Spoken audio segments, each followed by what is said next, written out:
Hello दोस्तों, स्वागत है मेरे इस वीडियो पे। तो आज आया हूँ काफ़ी इंपॉर्टेंट टॉपिक के साथ, और टॉपिक काफ़ी ज़्यादा इंपॉर्टेंट है भाई। ठीक है, तो भाई टॉपिक है कि लड़कियों लड़कियों के बारे में नहीं, लड़कों के बारे में। ठीक है, तो लड़कों की जो ज़िंदगी है ना, वो जिम्मेदारी की बोझ से ख़त्म हो रही है। उसकी जवानी जो है ना, पूरी समाज ने ऐसा सिस्टम बना रखा है कि लड़के तो जिम्मेदारी लेते हैं, लड़कों को जिम्मेदारी लेनी पड़ती है, लड़कियों को घर पर रहना पड़ता है। ठीक है, ये हमारे सोसाइटी की कंडीशन बना रखी है। तो भाई लड़कों की जवानी जो है ना, वो जिम्मेदारी में जा रही है। वो बेचारे ना अपना घूम पा रहे हैं, ना एंजॉय कर पा रहे। उनकी जिम्मेदारी में ज़िंदगी झंड है। ठीक है, तो इसी पे आज मैं बात करने वाला हूँ। काफ़ी इंपॉर्टेंट टॉपिक है भाई। तो देखो, होता यार ये है कि हमारी सोसाइटी ना, ये कहती है लड़के कमाने की मशीन है, लड़कियों को कहते हैं एसेट, और लड़कियों को कहते हैं लाइबिलिटीज़। ठीक है, इस तरह से मेरे प्रोनाउंसिएशन में थोड़ा प्रॉब्लम आ सकती है, मतलब हिंदी में बता देता हूँ कि लड़कों को कहते हैं पैसे कमाने की मशीन, और लड़कियों को कहते हैं खर्च करने वाली मशीन। लड़की आ रही है तो मतलब खर्चा कराएगी, और लड़का आ रहा था नोट ही नोट लाएगा। ठीक है, ये हमारी सोसाइटी की कंडीशन है। तो भाई देखो, मैं यही कहूँगा आप लोगों को कि भाई रिस्पॉन्सिबिलिटी निभा रहे हो, वेल एंड गुड, अच्छी बात है भैया, निभाओ, लेकिन इतने मत निभाओ कि तुम्हारी जवानी पता चला जिम्मेदारी में निकल गई। मैंने ऐसे कई सारे लोग देख रहा हूँ सोसाइटी में, ऑब्जर्व करता हूँ मैं, लोगों को देखता हूँ कि लोगों की लाइफ ऐसी हो गई है कि वो ये कहते हैं कि मैंने ये करा अपनी फैमिली के लिए, वो करा, ये करा। ठीक है, रोते हैं वो बाद में कि बताओ मैंने इनके लिए ये करा और मुझे क्या मिला।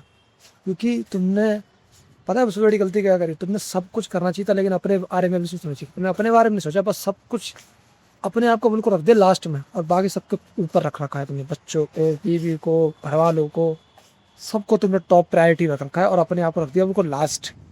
इसलिए तुम टेंशन में हो, इसलिए तुम अब तुम टेंशन में, अब तुम कह रहे हो कि भैया मैंने तो अपनी ज़िंदगी झंड कर ली इनके चक्कर में। ठीक है, इनके लिए मैंने इतना कुछ किया और इन्होंने मेरे साथ ये किया, देखो हमारी ज़िंदगी निकल गई पूरी। तो मैंने कई सारे लोगों को देखा है, एक बंदा पूरी घर को संभालते संभालते उसकी ज़िंदगी निकल गई। मैंने ऐसे ऐसे कई सारे लोगों को देखे हैं, और उनको बीमारियां भी लग गई। क्योंकि जब एक बंदा ओवरलोड ज़्यादा काम करेगा तो क्या होगा, उस बंदे की हेल्थ जाएगी। जीना चाहिए था 60 साल, 40 पे ख़त्म हो जाएगा वो। ठीक है, इतनी रिस्पॉन्सिबिलिटी उसे दी जा रही है, तो रिस्पॉन्सिबिलिटी दी जाती है तो क्या होता है उससे कि भाई उस बंदे की हेल्थ जा रही है। ठीक है, इमोशनल, तो इमोशनल हेल्थ तो छोड़ ही दो उसकी, वो रो भी नहीं सकता समझो, लड़का, इतनी बुरी हालत है उसकी। ठीक है, अगर वो रो रहा है तो समझा रहा है यार, कहीं वो अगर अपना इमोशन जाहिर भी कर रहा है तो अरे अरे अरे अरे, रोना नहीं है। लड़के रोते नहीं हैं, लड़के तो एकदम लोहा होता, लोहा। ठीक है, ये चीज़ है। तो लड़कों की ज़िंदगी बहुत बुरी है भाई, बहुत बुरी है, और रिस्पॉन्सिबिलिटी निभा रहे हो, मैं कहूँगा एक एक हद तक निभाओ, ज़्यादा नहीं। अपनी लाइफ में गधा बनने नहीं आए थे यहाँ, जो तुम मेहनत करे, फैमिली ने तुम्हारे लिए करा, तुम फैमिली के लिए करो, वेल एंड गुड। मैं ये नहीं कह रहा फैमिली के बच्चों के लिए करो, लेकिन तुम अपने लिए भी टाइम निकालो। जो 1,000 रुपये कमाते हो, या मान लो 100 रुपये कमाते हो, तो 70 रुपये तुम्हारे कहाँ जा रहे हैं, 70-80 रुपये कहाँ जा रहे हैं, तुम्हारे फैमिली में जा रहे हैं। ठीक है, फैमिली पे और सब खर्चे मिला के अब 30 रुपये बचे, 30 में से ना 15 रुपये अपने पे खर्च करो, 15 बचा के चलो। ठीक है, ये बता रहा हूँ। 15 रुपये कहाँ खर्च करने हैं, दारू वगैरह में नहीं करना। जब आप सोच रहे हो कहीं दारू पियो आराम से, नहीं। ट्रैवल करना स्टार्ट करो, बुक्स पढ़ना स्टार्ट करो, नई नई स्किल सीखना स्टार्ट करो, जिम जाना स्टार्ट करो, पर्सनैलिटी सुधारो, डांस सीखो, म्यूजिक सीखो। यार बहुत कुछ करा तुमने कुछ जीवन में, ये कि बस केवल कमाने के लिए आए थे, बस कमाते रह गए, और बाल हो गए सफ़ेद तुम्हारे। ठीक है, और कुछ लोग कहेंगे भाई वीडियोज़ में, कह रहे यार मेरी तो उम्र होगी 50-60, अब क्या। तो तुम देख लो फिर, 50 के बाद भी ऐसी जीनी तो फिर देख लो तुम। जब जागो तब सवेरा। ठीक है, जब जब जग गए ना, तो अब शुरू कर दो। 50 की उम्र में, तो 50 की उम्र में भी बहुत से लोग देखे हुए ना, स्टोरीज हैं कई सारी, जब 50 की उम्र में उन्होंने अपनी हेल्थ पे काम किया, अपनी हेल्थ बढ़िया करी। ठीक है, उन्होंने ट्रैवल किया, खूब नई नई चीज़ सीखी। तो स्टार्ट करने का कभी टाइम नहीं होता, ये बस सोचना। ठीक है, और जिसकी लाइफ में कुछ बड़ा नहीं होगा ना, वो जीता भी लंबा नहीं है। एक बात और बता रहा हूँ तुम्हें, जिसकी लाइफ में बहुत कुछ है करने के लिए ना, वो उसके लिए उसकी उम्र ही बढ़ती जाती है। एक चीज़ और बता रहा हूँ तुम्हें, जैसे वो बहुत जल्दी जल्दी चीज़ें करेगा, वो तुम्हारा टाइम नहीं लगाएगा, क्या यार मेरे पास टाइम नहीं है, 60 साल की 70 साल की उम्र है, तो मैं क्या करूँगा, ज़्यादा से ज़्यादा चीज़ें जल्दी जल्दी करूँगा इम्प्लीमेंट, टाइम नहीं लगाऊंगा डिसीजन लेने में, वो चीज़ करेगा वो। ठीक है, तो वही है भाई, जिम्मेदारी कर रहे हो, ठीक है, अच्छी बात है। ट्रैवल करना स्टार्ट करो, घूमना स्टार्ट करो, नई नई स्किल सीखना स्टार्ट करो, अपने टाइम निकालना स्टार्ट करो, वीक में एक बार घूमना स्टार्ट करो अपने एरिया में। दिल्ली में रह रहे हो, दिल्ली की कई सारी जगह हैं, घूम सकते हो। हरियाणा में रह रहे हो, हरियाणा की कई सारी जगह हैं। गुजरात तुमने पूरा नहीं घुमा होगा। ठीक है, तुम अपने एरिया में रहोगे बस, तुम्हारी पूरी ज़िंदगी अपने एरिया में निकलेगी, अपने एरिया से अपने घर, गाँव, गाँव से अपना अपना इधर, बस इधर ही चलता है तुम्हारा, और कुछ नहीं है। और एक दो जगह बस स्कूल वाले घुमा गए होंगे, पिकनिक विकनिक में ले गए होंगे, वहाँ तक ज़िंदगी है, इसके अलावा तुमने कहीं नहीं घुमा होगा। ठीक है, तो घूमना स्टार्ट करो, और घूमा है तो ये नहीं खुश होना नहीं कि मैं घूम के आ गया हूँ, तो और घूमना स्टार्ट करो। ठीक है, नई नई स्किल सीखना स्टार्ट करो। ठीक है, वेट मत करो किसी चीज़ का कि भाई ये चीज़ होगी। ठीक है, वेट मत करो कभी, ये मत सोचो यार कि अब नहीं होगा, अब बस कहानी ख़त्म।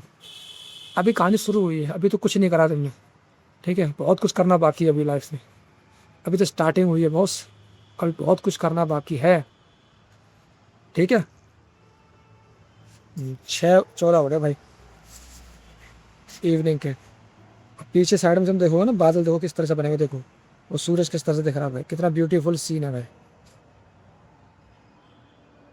ठीक है, तो भाई यही है, लाइफ में एंजॉय करो, नई चीज़ सीखना स्टार्ट करो, जिम्मेदारी जिम्मेदारी मत करो, नहीं तो ऐसी तैसी हो जाएगी तुम्हारी ज़िंदगी में। ठीक है, और जिनने जिम्मेदारी निभाई है उनकी शक्ल देख लो जाके क्या हाल है उनके, उनके पेट में गैस बन रही है, किसी को टेंशन है, किसी को डायबिटीज़ है, जिम्मेदारियाँ ले लेंगे।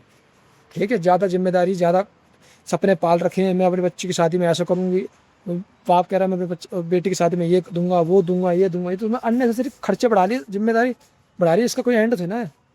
मैं उसको गाड़ी दूंगा, मैं उसके लिए ये करूँगा, वो करूँगा, जितना मर्जी कर लो मैं जो, तुम्हारी उम्र कम पड़ जाएगी, तुम मर लो तो भी कुछ नहीं होने वाला। तो ये तो फालतू जगह पे तुमने पैसे खर्चे लगा, जो पैसा तुम कमाते हो वो सारा वहाँ घुसेड़ते हो फालतू जगह पे, जहाँ कोई मतलब नहीं है। शादी करनी थी यार, इतना पैसा क्यों फूक रहे हो, हैं? शादी करना जरूर ज़्यादा इंपॉर्टेंट नहीं है, शादी चलाना ज़्यादा इंपॉर्टेंट है। जो तुम शादी से पहले जो खर्चा उड़ा रहे हो ना, उससे कुछ नहीं होने वाला लाइफ में, याद रखिएगा मेरी बात। शादी से पहले जो खर्चा उठा रहे हो, जो सोच रहे हो कि इतना खर्चा करेंगे ये सब हो जाएगा, ठीक है, कुछ नहीं होने वाला भाई। शादी के पैसा खर्च करा है, जरूरी नहीं है वो लड़की वहीं रहे, तुम्हारी बेटी। घर वाले बेकार में रखे, क्या पता डिवोर्स नाम की भी चीज़ होती है, लफड़े भी होते हैं, ये भी पता होगा। शादी आजकल रिस्की होती जा रही है, कोई गारंटी नहीं है शादी के बाद शादी चले। ठीक है, तो ये तुमने यहाँ या तो पैसे घुसेड़ रखे हैं, तो कहाँ से तरक्की होगी यार। ठीक है, घूमने के लिए तुम्हारे पास टाइम नहीं है, अपनी हेल्थ के लिए तुम्हारे पास टाइम नहीं है। ठीक है, अगर कोई बीमारी है तो बस सस्ती दवा खा खा के चला रहे हो अपने आप को, ना कोई ट्रीटमेंट ले रहे हो प्रॉपर। मैंने कई सारे लोग देखे हैं भाई, जिनकी बीमारी है उसमें वो पैसा खर्च नहीं कर रहे, लेकिन शादियों में, समाज में उठना बैठना, वहाँ सोचते नहीं है, वहाँ तो खूब खर्च करते हैं। रिश्तेदार आ जाए उनके लिए सारी सर्विस देनी है, सब कुछ बेस्ट देना है उनको, नाम बड़ी करने, खुद को दवाइयाँ चलनी है, खुद की दवाइयाँ चलनी है, उनका इलाज नहीं करा रहे। वो हो सकता है इलाज सब कुछ ठीक हो सकता है, लेकिन नहीं, समाज के लिए मरा जा रहा है हमारा भारत, समाज के लिए, सोसाइटी के लिए, ये शादियों के लिए। कोई कर्जा नहीं लेता ना शादी में, जिसने शादी करी है ना, स्टैंडर्ड खड़ा होता जा रहा है, फलानी की शादी इतनी बढ़िया हुई थी यार, वही उससे कुछ नहीं होता। तुमने जिंदगी भरी कमाई 2 दिन फूक दी, क्या करा तुम, जुआ खेल रहे हो तुम। ठीक है, कुछ नहीं है इसमें, मरवा दिया। बस शादी करो, कोर्ट मैरिज कर लो, या मंदिर में शादी कर लो, या कुछ लोग बुला लो, जरूरी है इतने सारे लोग बुला के बहन भीड़ इकट्ठी कर रहे हो, फिर खर्चा बढ़ा रहे हो, फिर तुम कर्जे में शादी करो, फिर तुम्हारी वाट लगे। रिश्तेदार तुम्हारे पैसे देंगे क्या, रिश्तेदार तुम्हारे लिए करेंगे, ये बताओ पहले मुझे। रिश्तेदार तुम्हारे लिए ये जो तुमने कर्जा लिया वो चुकाएंगे क्या, ये बताओ पहले। जिन रिश्तेदार समाज के लिए तुम कर रहे हो उसमें तुम्हारी एल लग रही है, मैं तो घंटा ना करूँ ऐसे समाज के लिए। मैंने जो तुम्हारी ऐसी हो, क्यों खर्चे बढ़ा रहे हो, क्यों क्यों क्यों इनके, मैं समझ में नहीं आ रही क्यों इतना कर्जा ले रहे हो भाई, इनके चक्कर है। ठीक है, तो इन सब चीज़ों में फंसे रहोगे तो यार कहाँ से अपने लिए टाइम निकाला है, कहाँ से जिम्मेदारी से दूर हो गए। हमारे इंडिया में जिम्मेदारी कुछ ज़्यादा ही है, ओवरलोड जिम्मेदारी है, इतनी जिम्मेदारी नहीं है। तो यार इतनी जिम्मेदारी हमारे इंडिया में दे रखी है। ठीक है, इस वीडियो को मैं एंड करता हूँ भाई, और अगर वीडियो अच्छी लगी तो वीडियो को लाइक कमेंट शेयर करो। मिलते हैं अगली वीडियो में, तब तक के लिए बाय बाय।